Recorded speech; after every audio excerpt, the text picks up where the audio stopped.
And we welcome you to another edition of This is Wrestling WWE Unreal Season 3, Episode 2, Versage and a hyped up Zach McGibbon. Zach, it couldn't possibly get better than Episode 1, could it? Episode 2? All I will say, Lee, is if you wanted to hit the eject button, you're more than welcome to hit the eject button. I'm not going to complain. I'm not going to argue about it. If you're look, I know the listener loves these episode reviews. I know that we get a lot of response from these reviews, but you know, it's just you and I talking. Let's just pretend, you know, nobody's listening. Lee, if you wanted to hit the eject button and you're not feeling it, I'm not going to stop you. I mean, I'll follow your lead. You do more, I'll be there for more. I'll be mad, but I'll follow for more. But Lee, I'm not stopping if you want to eject. Follow the leader. And the leader says we're gonna keep going because the response has been great and we need a fired up Zach McGibbon. And does episode 2 give us that as well? I can tell you it probably fired me up a little bit. Not okay. I'm going to start again. I like to start. I'm a positive guy. I'm a very uplifting guy, especially when it comes to the WWE. So I'm going to start with positives. Okay. I thought episode 2 is better than episode 1. You're silent. You're silent there. I'm like, so, and the reason better. Okay, I will. The reason I thought episode 2 was better was because so much of it centered around John Cena. And when John, like, look, I don't love everything John Cena has to say because he's so, it feels PR trained. Like the name of the show, Unreal. Like it's not real when he talks. But he doesn't say things like controversially. It's almost like, John, you can't even think like that to uplift this person and uplift that person. And the whole world's going to sing Kumbaya. Yeah. But it's hard to be negative if he really does feel that way. It's the way he's coming across. And so much of it centers around him. And I just have a lot of respect for him, I guess. And the way that he's decided to handle it. Sometimes I think he's way over when it comes to, like, John, you don't have to butter us up that much. Like, it feels like you're always trying to placate here to the fans and to, like, to say the right thing all the time. It gets a bit nauseating for me, but this is a guy that has backed up that, or those words, with the most Make-A-Wish chances for kids to come and meet him more than anybody else in the world ever. And so he's backing it up. So if I think he's a little cheesy and he's a little over the top when it comes to, you know, pushing everybody up and making everybody feel great, his actions are backing that up, which then tells me he probably is like this. And so when so much of it centers around that, I have a lot of respect for that.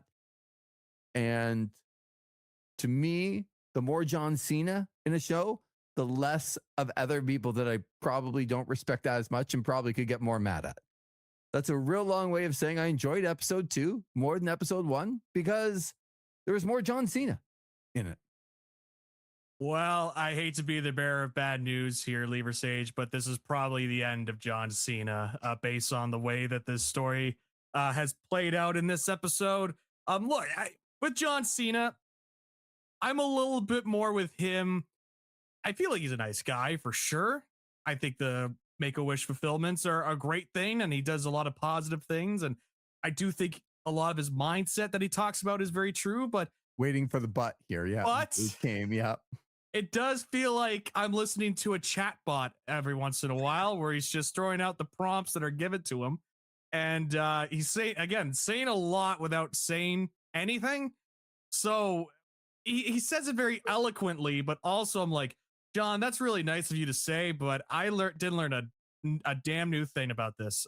So but I appreciate you said it so nicely to me, I guess. But um, look, Lee, I'm not gonna lie. Coming into this, as I was watching this, I was messaging the Predict Tripper, who is not watching this show because he's a smart human being. But I was sending off some You quotes. better be listening. Oh, he's been listening. Okay. And I've been sending him stuff, my reactions to stuff on the show. And there was a lot of bleep these people bleeping suck. I don't know why the bleep they showed this. Bleep these bleeping people. God, this bleeping show sucks. A lot of those chats in this episode, and specifically in one part that drove me up a wall. But the positives.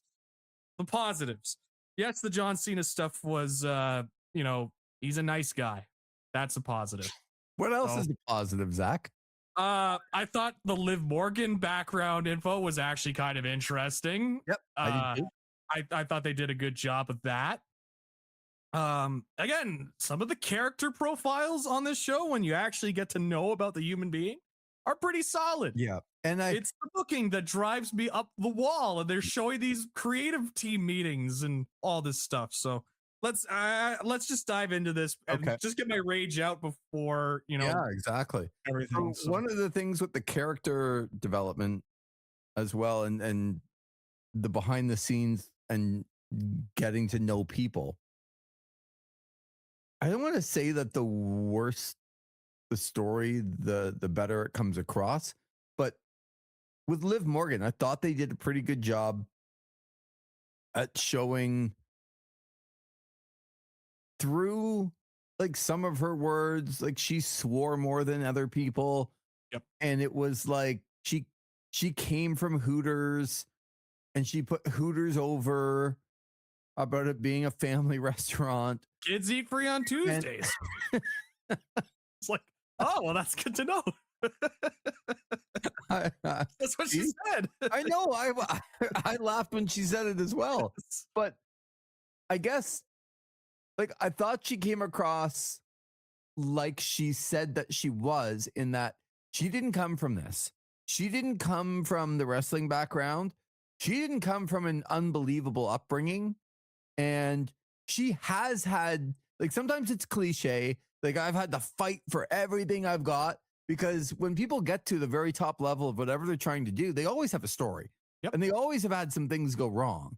But for Liv Morgan in particular on this one, to me, it did show, whether they were trying to or not, that she isn't like some of the other people. She is more common. Maybe, like, not to a fault, but she was like one of us, right? Like, that she worked at Hooters and she's got a bit of a potty mouth and she lives on a farm. And I thought she was a little spoiled on some of the things that she said, but she also came across very real. And some of these people, like, I mean, you juxtapose her with John Cena, like, yes, it's like, talk about not real. Yeah. Or should you say unreal? But these stories, if you think of some of the top people, like Cody Rhodes, or, CM Punk's had a long history, or, Roman Reigns and the family that he's come from and where he's been his wrestling life. Like, Liv Morgan didn't have any of that. She didn't have an in. She was a Hooters girl that was pretty, and then decided that she wanted to do this, and then worked her ass off to look where she got to. Yep. And I had a chance encounter with Triple H's and Stephanie McMahon's personal trainer at the Hooters or whatever, and mentioned she was a WWE fan, and lo and behold, here she is at now. Like, the stuff that they explained with this, high school dropout, didn't go to a D1 school, like, wasn't even an athlete, just kind of came in, as you mentioned. It is quite amazing when you really put it into perspective, especially with what at that time, especially WWE was looking for when it came to their women's wrestlers. So it is pretty amazing how she's been able to move up on that card, on the roster. So the Liv Morgan stuff, there's another positive for me. How about that? There's my 2 thumbs up before we get into this review. Well, no, it's part of the review. You're at 2 thumbs. How many more thumbs can we get? It might go into the negatives as we go further into this, Lee. I was thinking about if I enjoyed this or disliked this more than episode 1. So as we go through this and I have to revisit everything I watched again, I will have a more definitive answer at the end. Right. Recency bias aside, though, you need to take that and put it aside because you're pretty negative after episode 1. So I don't want to hear that you didn't like episode 2 more and how much you liked episode 1 in comparison, because I heard the review of episode 1 and it didn't go well. No, so there were parts of episode 2 I hated more than episode 1, but I'm going to see if that's like embodied in the whole episode here. Okay, let's talk about John Cena and CM Punk, because this is one of the things where, man, I don't know if it's the ego or CM Punk feels sometimes like he needs to put himself over all the time. And the doctor of punkonomics and like him coming up with that idea and then John Cena putting it over. Oh my God, that's a great idea. Because John Cena's never come up with any ideas except for all of them. Yeah. When they want to. But this and all the bad ones, if you watch this Unreal. All the bad ones. Yeah. But he'll give credit to all the other people. And CM Punk comes in and does the doctor of punkonomics, and John Cena's like, I don't think he's going to be able to get through and memorize all these lines, and he crushed it. And then that one point for me where right in near the end where he leaned in and said, I'm going to miss you. And then they went back and CM Punk's like, I'm emotional and he's emotional, but he wasn't quite, that emotional. So I needed to do something to bring him to my level. And I'm like, you snotty little.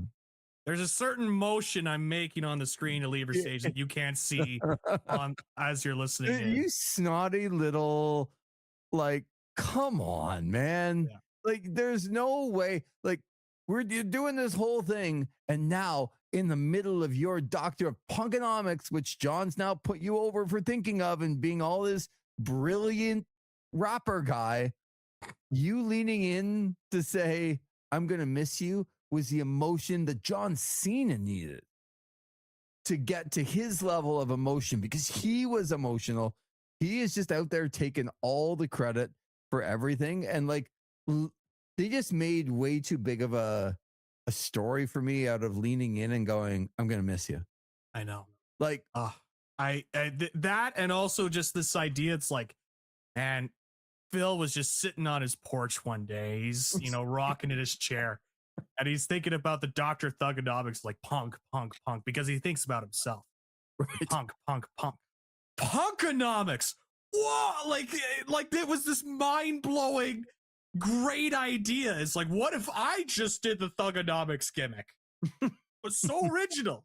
Like, how brilliant. Because Bull Buchanan didn't do this in the past and take John Cena's gimmick or any other rapping gimmick in the history of pro wrestling. Is punkonomics. Oh, that's so brilliant. Oh, yes. If I know CM Punk, the man who adores Terry Funk and all these old school wrestling legends, it's that he wants to dress up like a rapper and really bring it back to John Cena, that guy. And then that segment where they're like, that was like the missing piece to this. And I'm like, This was a response segment to the week earlier where Phil's laying in that table for God knows how long. He might still be laid there after Cena cut that quote unquote shoot promo onto CM Punk trying to do the pipe bomb thing. That's what the story was. And they didn't even touch on that stuff. I know. They never showed the John Cena sitting on the rope the week before. Nothing. They were just like, we just felt it was like the right time to do this because it was so instrumental. It's like, no, you were doing it. You were literally, when we were talking about this segment at the time, I was in the middle of my CM Punk Humiliation Tour bit. Another one of the great bits that I bring to the show. The CM Punk Humiliation Tour. And it was all about making Punk look bad as Punk. And they mentioned nothing about Cena taking advantage of the fact that he's like, oh, you went back on your word about Saudi Arabia during that feud. None of that. they made it seem like it was this great, brilliant idea that Phil was just sitting back one day. It's like punkonomics. It's the first 5 minutes, Lee. Are we sure we can continue on with this? I can't do this anymore. Well, let's transition then to the writer's room, Zach, where, again, they're making it seem like this one injury to Seth Rollins is just like, oh, guys, I just don't know what we're going to do. Yeah. Like, one guy gets hurt, and I don't know. We talked about that last episode. So, sitting in the writer's room, and they're going around, and I know maybe it didn't seem for everyone watching it. You know, they're going around and basically everyone's saying CM Punk. Yep. Punk gets us to where we need to go to. But my favorite line, and I like Ed Koskey, okay? He's actually one of the bright lights of this show for me. Yes. So, which would noticeably less so far Ed Koskey this season than the season previous, by the way. But the line that Ed Koskey says in the writers' meeting is like, let's just put it on Punk so that we have a couple of weeks to breathe again. Like, what? Like, hold on. Like, this one injury has blown your mind so much. The guy that gets hurt all the time in Seth Rollins, and when he's not hurt, he's faking being hurt. Yes. That guy gets hurt, and you're like, oh, man, like, guys, just put it on Punk so we can breathe again. Yeah. And this isn't even the WWE Championship. This is the World Heavyweight Championship. This is before Roman won the belt. So it's even worse. So they're making it seem like it was this. Well, first of all, it was hilarious when they go to the room. They build it up like you think there's going to be this intense debate with everybody. It's like, oh, who's the guy to go with? And in the most anticlimactic way possible, they're like, Punk. Yeah, CM Punk. I would go with CM Punk too. Yeah, CM Punk. And that was it. I'm like, what gripping TV I just watched there? Like they were like, why would Punk? Well, as you mentioned, is like he could like carry the ship, you know, he can sail the seas or whatever for the next little bit, whatever. And I'm like, okay, I guess that was not as excited as I thought it was. I thought there would be this debate. It's like, maybe this is the time we go with this guy, or no, maybe we go with this guy. No, it was just unilaterally Punk. All right. For something that was such a grave decision. And it's like it was such a, you know, wiping off the whiteboard. Like, we got to do something here quick. Boy, were they pretty unanimous in their pick on who to replace Seth Rollins was. And like, let's just do this until we can just breathe again. Yes. Like, you're so busy that you just there's nothing that else that you can possibly do other than to come up with one other person. Yep. That could possibly hold your secondary championship. Like, it was not even the WWE Championship, the World Heavyweight Championship. Mind-blowing, and actually a shot, like, unintentionally at CM Punk, that it felt like saying that, like guys, let's just put it on until we can breathe again. Oh, like, yes. And after they did this giant angle where they did the Seth thing, right, where he got speared out of his socks, which, by the way, was very funny. They were looking at Braun, and they're like, you just, like, hit him. Yeah, don't hold back. You just hit him. But it was also another weird way how they set up, like, the last episode where, like, this could really make Braun Breaker here. And it's just a run-in that you've seen 1,000 times the last episode. I am going to quote something from that. Okay, excellent. I would love to hear this quote. Because this is the first time I, like, laughed out loud. I need to pause it. Like, I just need to take a breath myself. Like, you talk about trying to catch like, just put it on Punk until we can breathe again. I needed to slow things down until I could breathe again. Because when Seth Rollins looked over and said, you hit me that hard because this is going to be a moment they're going to replay for a very, very, very long time. Are you out of your mind? Like, Seth, please don't tell me that you think you're this important, that Braun Breaker spearing you after you got hurt. Like we all saw you get hurt. We all knew that there was a large chance that you were going to be out for a long period of time and they were going to have to go in a different direction if you were hurt.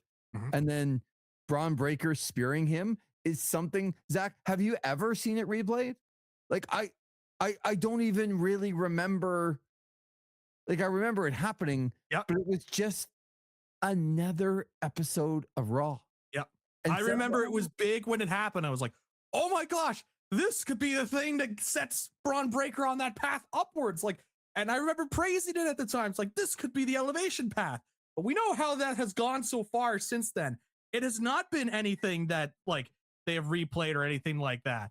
It's like this pays the bills, Paul Heyman said in that interaction. This is gonna pay the bills, so you gotta hit him. And in all of this, by the way, in the setup for that segment, they did those fancy graphics where it's like Paul talks to this person, so they like pointing the arrows and whatnot. The charts, all these charts, and they're Love the flow charts. Oh, they just like pointed up. For some reason, they were like, we're gonna try and make it so that both Bronson Reed and Braun Breaker look strong at the end and be part of this group.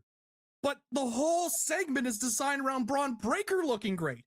Bronson Reed just stood there beside Heyman and was like, I can't, well, I guess I'm joining Braun Breaker. Like, they did nothing in that segment, but they were like, no, like these two, this is going to help them and blah, blah, blah. But clearly this was a segment. They showed the clip of Braun Breaker taking the World Heavyweight Championship and biting on his mouth and carrying it outside of the ring. Yeah. And so you're leaving you with the impression of like, oh, this guy's going after the world title. Then it comes to the writer's room scene where they're like, Punk, yeah, CM Punk, he's got to win Punk. Oh my God. These people. And by the way, this wasn't even the worst part of the episode. I know, but by the way, remember who Punk was fighting in the main event of that Saturday night's main event where he won? Jey Uso. That's right. Yep. So this wasn't even like Braun Breaker could like be in the finals and it looks like he is going to win it. And then Punk beats it. Like he's just nowhere to be found. Yep. Not a peep, not a sighting, not a word of Braun Breaker. Like it'd be one thing if they said, look, this is going to be starting the path and like, we're going to take our time with this, but not even a mention, and they've been setting it up on the show. Like Braun Breaker, he's the future. We don't want him to be the next Steiner and all this stuff. As you said, I mean, he's after the segment grabbing the belt and putting it in his mouth, like, you know, the Steiners of old, and he's got the world title in his mouth. You have to involve that guy in the world title picture. You have to. And we know what happened, that they did not.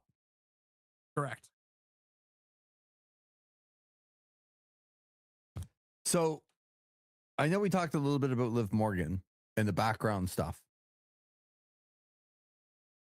but I want to talk a little bit about the Survivor Series and the buildup of John Cena and Dominic Mysterio, and then John Cena with the comments about, again, he just wants everyone involved, Zach. So he wants the stiff shots from Raquel Rodriguez. He wants, you know, Roxanne Perez to look good. And boy, he's got to make JD McDonough look amazing, and Finn Balor and everybody else. Yeah. So it's all about, you know, leaving them with the heat, leaving them with where that they can go afterwards. But they're behind and they're sort of explaining it, and they're, you know, now Liv Morgan is coming back. Zach, there's a guy who I know you respect behind the scenes in the WWE, I think. And, you know, I do as well. TJ. Yep. TJ Wilson. Yep. Husband of Natty Neidhart, and the producer for a long time. He looks like a guy that and his track record has shown that he very much cares about the business, wants it to do well. And I consider him one of the smart guys behind there. Yep. There's a lot of people that really put over TJ. I've not met him before, but I know people that have, and they really put him over. Yep. So when TJ Wilson says in front of everybody, like, we got him. Nobody is going to be expecting Liv Morgan to come out because she wasn't in the War Games. Zach, you're gonna, Zach, first of all, when people get hurt and people know what the timelines are, they usually, like in the meeting when Triple H says, well, when's she gonna be back? And they're like, well, she's probably gonna be cleared right around Survivor Series. And Bruce Pritchard is like, well, I think she should come back and, be in the ring and cost John Cena and back with Dom. And if they know that in the writers' meeting, everyone else knows that too. Like, we know that she's going to be 4 to 6 months. We know that 6 months is right around the Survivor Series. And even pretending backstage, like everyone didn't know that Liv Morgan was going to come out, like nobody knew Liv Morgan was coming out that night, was a joke. And saying it out loud in front of everybody, like basically we got him because Liv Morgan wasn't in the War Games. So nobody's going to be expecting her literally to the date that she's going to be cleared. Yeah. Everyone was expecting Liv Morgan to be back. Lee, this might have been the most infuriating watch of all of the WWE Unreal series that I had to go through. From the writer's room when they were pitching her return and making it like she could be really the focus in the Dom Cena match. And I'm sitting there like, this is John Cena's second to last match. And they are hyping up Liv Morgan. All respect to Liv Morgan. But there was a scene where they were like, she could be one of the biggest women's wrestlers of all time, is what they said. All time. Think of all the women that have gone through. And I know, like, all time in that upper echelon. And there was another line that Triple H said to Liv Morgan at the end of the match that I'm going to bring up on this review. So they did this whole thing of like, it's like, this could be a real great focus in this match with John Cena. I'm sitting there like, you guys, this is John Cena's second last match. Yeah. And you're focused. Like, this is really going to put Liv Morgan over. Their talent evaluation sucks. Yes. They have all they listen to is pops. It's unbelievable. So from the get-go, I was like, oh boy. And then we get to the Dom and Cena match, and it's quite mind-boggling where, Lee, I am not a Dominic Mysterio guy. I think you're not. You are higher on Dominic Mysterio than I am. God knows why. I do a little bit for the bit, but yeah. I probably am higher on him than you, but a little bit for the bit. Yes, and fair enough. I can only respect a good bit. Right. So fair enough. Dom, my guy. My guy, Dom. Yeah, but if you are a Dominic Mysterio fan, you should also be mad the way that you saw this. Yeah. Because what has Dominic Mysterio done since then, right? But all that to say, so they had this match, and there was 1,000 run-ins in this. And Lee, I was taken back to the Survivor Series view, and I had forgotten all of these spots. Yeah. I'd forgotten how much sometimes, Lee, when I listen back to our reviews and I hear a match, I'm like, maybe I'm a little too tough on this match. Maybe I'm just you're self-critiquing. I am very much a self-critiquer. I want to get better, make sure that the listeners get the best version, right? Why we're doing Unreal. Exactly. Lee, I was not hard enough on that Survivor Series match last time. My God, I remember this, that they were like, as you mentioned, Cena was trying to get everybody over and discussing this. And he's like, oh yeah, I gotta make sure you hit me with everything you've got. And they showed the spot again of Dominic Mysterio doing the splash onto John Cena, the Eddie Guerrero splash. Yep. And the ref not counting the pin. They showed that spot again. I know. And they had the spot, and they showed a scene of so Bobby Roode and TJ Wilson's like, yeah, tell him, ref. Oh, these people, Lee, I'm like, they really think we're the dumbest people in the world. Because like, you never have done this with the referees in any other of the match, but Nope. except at this point, at this time, at this location, on this pay-per-view. I saw that, and Lee, I paused it. I couldn't take anymore. Okay. I stopped it. Excellent. I walked outside. I took a breather, and I said, I can't do any more of this anymore. I then went back inside, cooler heads prevailed, and I clicked play, and I watched the rest of this segment. And they're trying to put this over like this was such a big way to like reintroduce Liv Morgan. And like what you mentioned, oh, we got him. Like, that's a bit that we have. I We know. got him. And it's actually happening in the WWE. That was a bit. It's really happening there. My favorite is pointing to the chest when the referees get really mad. Like, first of all, you have a referee shirt on, but then they point to the logo on the emblem. Because in case you missed the stripes, you missed the color of our shirts that define us as a referee. Here's the logo, and I'm really mad. And you can't do that. Oh my God. If we weren't reviewing this, Lee, after that segment with the referee, I would have stopped watching this damn show. I'm like, I'm done. These people think we're the dumbest people in the world. They really do. Like, they really were like, wow, look at that. Look at that. And so we get back to the segment. Of course, they had the Liv run in, and they're like, oh, we're going to do that Cena heel turn, but she's going to do it so much better. And that was John Cena saying that. Yes. Again, trying to put other people over. That's his thing. But doing it way better than me. Yes. Oh, stop it, John. John, God love you. I know. Stop it. I know. Like, that was bad. Can you have a little bit of pride, John? Just a tad little bit of pride. I know you're afraid, like all these top stars now are afraid of being compared to Terry Bollea. I get it. But have a little bit of like defense for your character. It's okay. I don't care what some dork on Twitter will tell you about. Just defend yourself on some of these segments. So there was that. They did the whole segment, and Dom wins. And I forgot that Dom won the match and got the Intercontinental title back. Why? And by the way, in all this, Dom and Cena had the Intercontinental Championship. They didn't explain why. They didn't say why they put but in all this, he just has the Intercontinental Championship, right? They didn't explain this on the show. They just had it. And so Dom beats him, and second, I'm looking at this like, this is John Cena's second last match. And they're hyping up, man, we really got Roxanne Perez over. What has Roxanne Perez done since this match? And by the way, back when we were doing those reviews, I believe it was at that time that we were pointing out that nobody had lost more than Roxanne Perez. Yes. In the whole WWE. That's the person we need to put over. Yes. Like, gotta make sure it all looks great.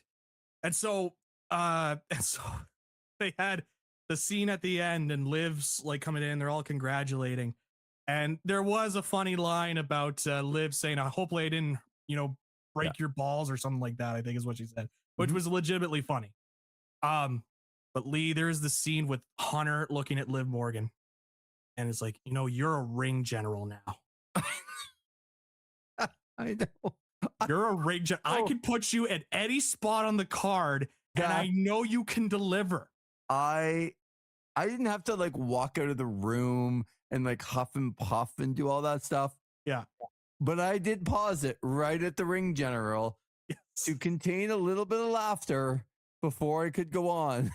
Because if I think ring general, if I think of somebody that's in total control, like John Cena, who calls all the spots in the middle of the ring, if I think of anybody that can lead anyone through a match from beginning to middle to the end, I think Liv Morgan. Lee, Liv Morgan's not exactly Devil Masami out there. All right. My God, she's not Akira Hokuto out there. Not what? He's looking at her and is like, I could put you anywhere on the card against any women's wrestler, and I know you could go out there and deliver. And I'm like, it's a run-in spot. What are you like? Why does their talent like Liv Morgan they even said on the show she's been there 11 years. Mm-hmm. she's not. She's not Akira Hokuto. Like No. she's not. What she's She's done not the is next generation wrestler. what she's done is gone from nothing to one of their top stars, because their top stars don't usually have to wrestle all that long. Right. They don't need to be Miami Toyota. They don't need to be Very nice. Akira Hokuto. They don't need Devil to be Mustafi. right. They don't Bull need. Nakano. They don't need to be. And she's done a good job from where she started to where she is. But to think ring general and she can just lead anyone through all these matches, I can't remember the last Liv Morgan match that I would ever go back and tell people to watch. Lee, she's not even the best in-ring wrestler on their own roster. No, she's not. I saw this and I'm like either I'm hoping that they were just playing up for the cameras. Because, you know, I watched that Liv Morgan Io Sky match at the Queen of the Ring at during the Saudi Arabia show, and that was not a match I would say, man, Liv Morgan, what a ring general, just calling all those spots, making sure Io Sky is following, and making sure that she's hitting her spots well. My eyes widened, and I looked up, and I'm like, all right, more of this we gotta watch through. So there's one more line that I got to get to here before we close, Zach. And Triple H looks dead in the camera after this. Like after all the scene, him, Dom Mysterio, Liv Morgan stuff is done. Yeah. And he says with a straight face, right into the camera, close up on Triple H, if you're not thinking about what's next, you're too late.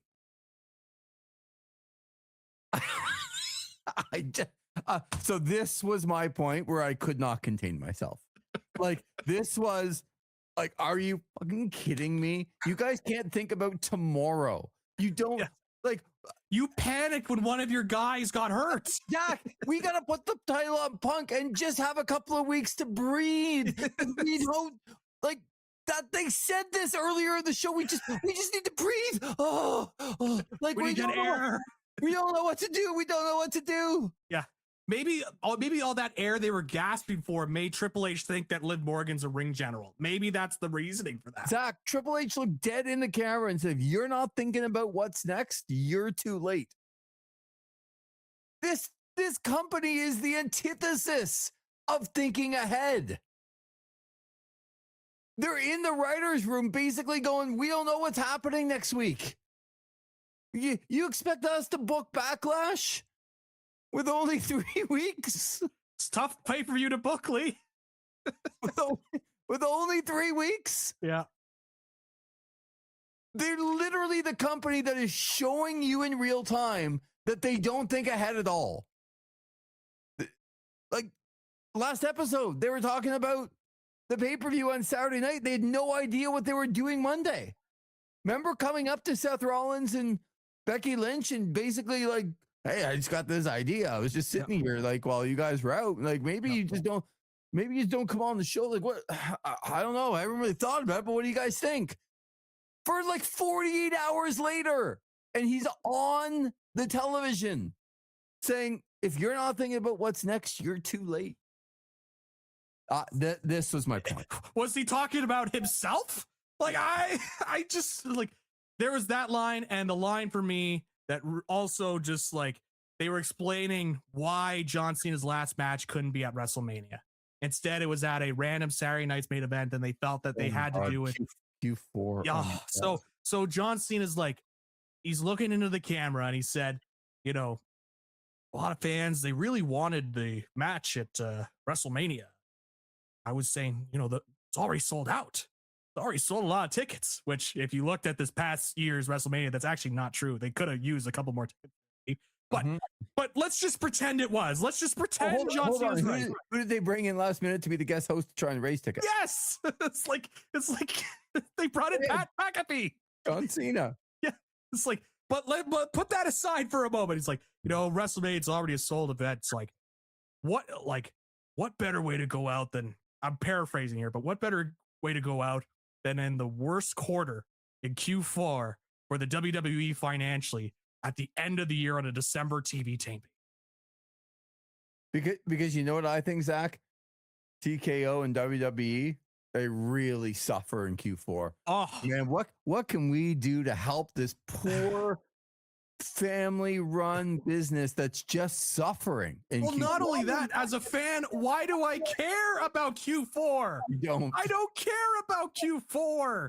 Why are you throwing business terms at me?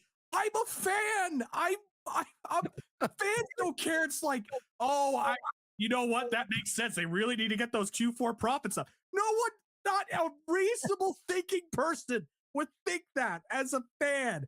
So a fan's listening to that, and like, I'm sure there's going to have your hardcore WWE lunatics who are like, yeah, you know what? That makes sense. They need to pump up Q4. But if you're a regular thinking human being, you're like, well, I don't care if TKO needs to pump up their fourth quarter in 2025. They print money. Yes. It's like, so when he said that, I'm like, they really do think we're the dumbest people in the world. Zach, one of the positives I came into. I want to mention this quickly. Last show, they were like, what's the best way to get a heel Cena over? What if I hate the younger generation and I'm the old guard and I want to keep the old guard? What's this episode? Oh, well, if I looked at this for the final event, I really want the young people, the young wrestlers to get a showcase. How can anyone watch this show and think this is a consistent, know what they're doing creative team? How? It was like the polar opposites. Zach, anyway, if you're not thinking about what's next, you're too late. Oh man, I wanted to say one of the positives that actually plays into what you're talking about right now was the way they showed Petco Park in San Diego for Survivor Series, and the way the stadium looked and the way the crowd looked incredible to me.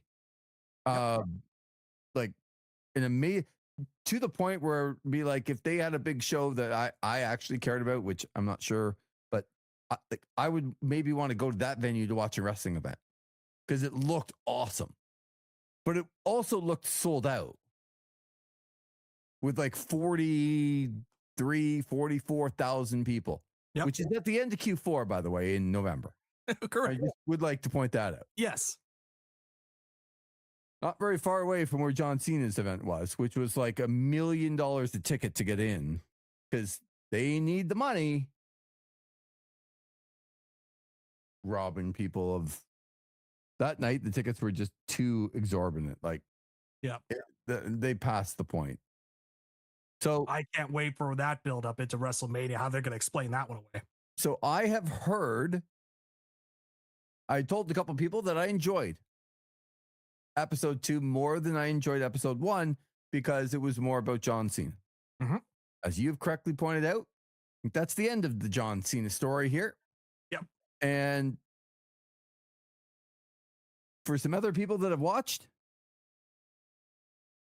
they're like, I hope you enjoyed episode 2 because I don't think it's going to get better in episode 3.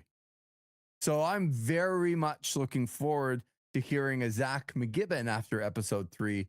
I don't know what to expect, but I know the John Cena stuff is over. So where are we going? What are we doing? There's 3 more episodes of this. I know. Are you sure? Like, this is the last chance, because once we're in episode 3, I'm committed to the rest. Like, we could hit the ejector button right now. If you're not thinking about what's next, you're too late. And I'm thinking about Epi 3, Epi 4, and Epi 5 right here on This Is Wrestling. That's what I'm thinking about. By the way, they did show at the end all the people booing and the fan reaction to the finish, whatnot. And oh my God. And you know who answered for it? Not the booker, John Cena. Not the booker. Yeah. They mentioned that the booker got booed, but John's like, man, he's in such a tough spot. And he's got to like deal with all these the things. Head that wears the crown. Yeah. And I'm like, well, it's so tough. Clearly he doesn't want to face the camera for this. Like, well, him turning around and saying, oh, because I remember being pissed off after that. When he got on that post-game show and was like, oh, is that all you got? I thought you guys would be better. And they showed that clip too. I know. They showed that clip again. And I'm like, You pompous little, like, they're telling you you're an idiot. Yes. It's not fake. They're telling you you're an idiot. Yep. Oh, is that all you got? I thought you guys would be a little bit better. Like, blah, blah, blah.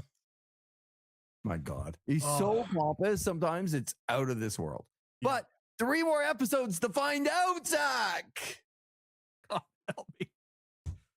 Oh, episode 2, WWE Unreal in the books, and WWE episode 3 of Unreal coming up very soon here on This Is Wrestling. Zach, when I say the pleasure has been all mine, I hope you take it in a way that John Cena would tell you, Zach, you have been the better man this show. You have been the better broadcaster this show. You have been the better entertainer this show. Okay? And I want you to eloquently put as we go into episode 3. Appreciate that. Yeah. I feel like a crazy person, but I appreciate that. But it doesn't matter. This show's going to make me go crazy. No, it doesn't matter how you are giving to the audience. Yes. And, it's all about you, Zach. It's all about your greatness. It's all about the way that you, like, where you go from here in the next 3 episodes. It's all I can do to just help you get there. It could only go up from here, right? Right? Right? Please tell me it goes up from here, Right? please. Right? Well, we're going to find out soon because episode 3 of WWE Unreal is on the way soon. But that has been your review of episode 2. We thank you very much for listening. For Zach McGibbon, I'm Lee Versage. Thanks for listening to another edition of This Is Wrestling.